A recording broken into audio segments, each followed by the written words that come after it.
अगर इसीलिए उनको नौकरी मिली है तो नौकरी क्यों कर रहे हैं? किस लिए? सुरक्षा के लिए बोल रहे हैं कि 100 नंबर डायल करो, ये डायल करो, वो डायल करो। क्यों कर रहे हैं? ना करे डायल। और वर्दी पहनने की भी ज़रूरत नहीं है उन्हें, वर्दी उतार कर बैठे हैं अपने घर पर। क्यों सरकारी नौकरी कर रहे हैं? जब महिला के लिए कोई सुरक्षा ही नहीं है तो क्या फ़ायदा है? मैं अपने बच्चों को शाम को लेकर कैसे भटक कर आई हूँ मुझे ही पता है, और 4 लोग मेरे जान के पीछे पड़े। अगर मेरे साथ कोई घटना घट जाती है, मेरे बच्चे के साथ कोई घटना घट जाती, क्या पुलिस लोग जिम्मेदार होते उसका? कौन जिम्मेदार होता उसका? दोस्तों, हमारे साथ ये जो महिला हैं ये आज दर दर की ठोकरें खा रही हैं और इंसाफ की जो है गुहार लगा रही हैं, लेकिन इनकी सुनवाई कहीं नहीं हो रही है। आपको बता दें कि इन्हीं के गांव का एक दबंग युवक रहता है जो कि इनके साथ जोर ज़बरदस्ती करता है। फिर जब इनकी शादी पड़ती है तो जा कर के शादी तोड़वा देता है। फिर इन्हें कुछ महीनों अपने साथ लेकर रहता है। फिर जब ये बच्चा पैदा होता है फिर इन्हें छोड़ करके वो अचानक जो है नदारद हो जाता है। ये अपने हक के लिए अपने ससुराल में ससुराल में जा कर के बैठती हैं घर के सामने इंसाफ के लिए, लेकिन वहाँ पे पुलिस पहुँचती है और इन्हें वहाँ से लेकर के चली आती है और बीच रास्ते में छोड़कर चली जाती है। कड़कड़ाती ठंड है।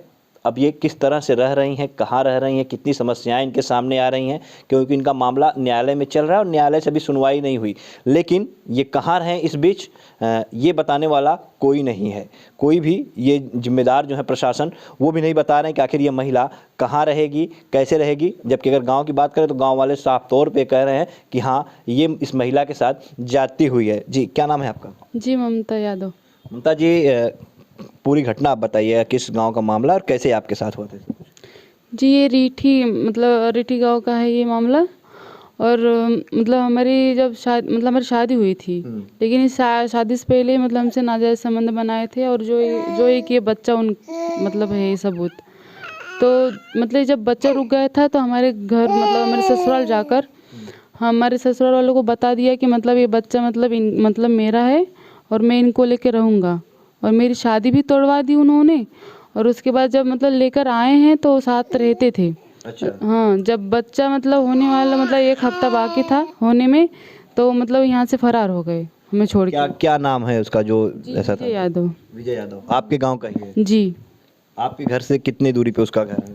जी, बस थोड़ा ही दूरी पे है। हमारे पति खानदानी लगते हैं।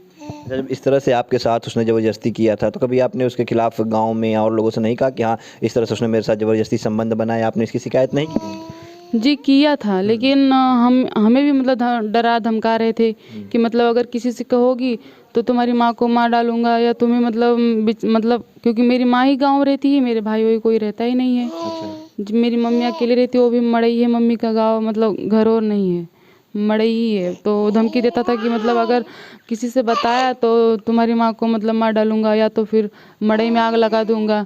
तो फिर डर के मारे हमने किसी से चर्चा ही नहीं किया। मतलब धमकी दे करके वो आपके साथ जो है गलत काम करता था? जी। तो फिर आप कुछ दिन साथ लेके रहा, ये बच्चे होने के पहले वो आपको छोड़कर चला गया? जी। फिर आपने कोई कंप्लेन वगैरह किया? जी, FIR लिखवाया था। FIR लिखवाई? जी। शादी वगैरह आप लोग की हुई थी, कहाँ पे हुई थी? जी, किराकत में थाने में हुई थी। किराकत थाने में शादी हुई थी? जी, लॉटरी। अच्छा, नोटिस। उसका तो कुछ एविडेंस वगैरह आपके पास होगा ही? जी, है। तो अभी जब आप जा रही हैं ससुराल में अपने हक के लिए, तो पुलिस वाले जब उनको आपने नहीं दिखाया कि देखिए थाने में ही हमारी शादी हुई है, क्या कह रहे हैं पुलिस वाले? जी, पुलिस वाले कह रहे हैं कि न्यायालय से लाइए आप, न्यायालय से ऑर्डर लाइए तभी रह सकती हैं, नहीं तो नहीं रह सकती हैं। और मुझे ज़बरदस्ती वहाँ से उठवा गया, पैसे खिलवा कर।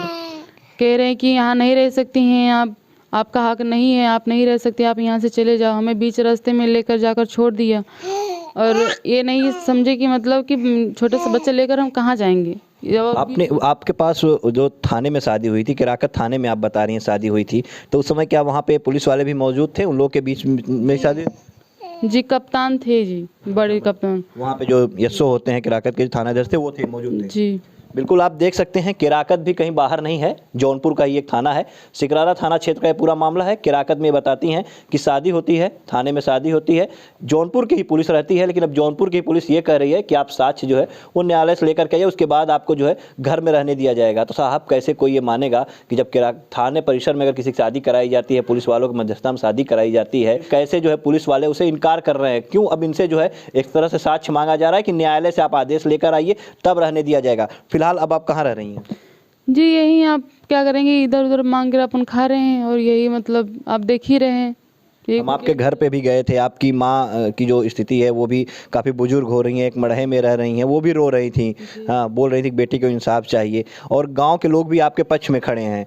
हाँ, लेकिन फिर गांव वाले नहीं आपको कह रहे हैं कि नहीं यहाँ रहने दिया जाए? पुलिस वाले गए थे, गांव वालों ने नहीं कहा कुछ? गांव वालों ने भी कहा, लेकिन उनको भी मतलब गाली गलौज देने लगी। मतलब जो लेडीज पुलिस भी आई थी उनको भी गाली गलौज देने लगी कि मतलब तुम्हारे मैं ये वो कर, मतलब ऐसे मतलब इतनी बदतमीजी से गाली दे रहे थे कि फिर गाँव वाले भी कैसे साथ देते। उनको भी डरा धमका रहे थे, बोल रहे कि तुम्हें भी उठा कर लेके जाएंगे, तुम्हें बंद कर देंगे।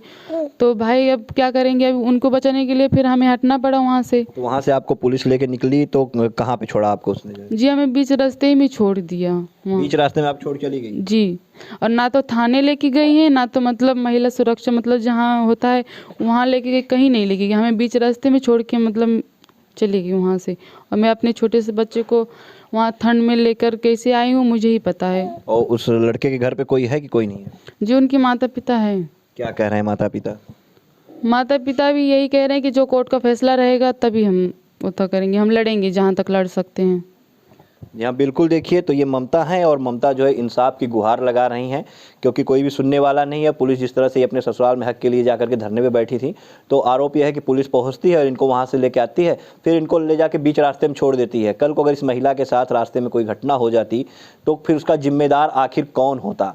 पुलिस अब कह रही है कि न्यायालय से आप जो है लेकर आइए आदेश, उसके बाद आपको रहने दिया जाएगा। लेकिन जब वही पुलिस शादी कराती है तो फिर वो पुलिस ये क्यों नहीं मान रही है कि हाँ, जब शादी उसके सामने हुई थी तो इसी जनपद की पुलिस आखिर अब क्यों ये प्रमाण मांग रही है कि न्यायालय से आदेश लेकर आइए? सवाल कई उठते हैं। इंसाफ के लिए ये महिला दर दर की ठोकरें खा रही हैं, और किसी तरह से जो है इस कड़कड़ाती ठंड में अपने बच्ची को लेकर के किस तरह से ये गुजारा कर रही हैं, इसका अंदाज़ा आप भी आसानी से लगा सकते हैं। तो सवाल हम इस पे ज़िले के अधिकारियों से भी पूछेंगे कि आखिर इस महिला को न्याय कब मिलेगा।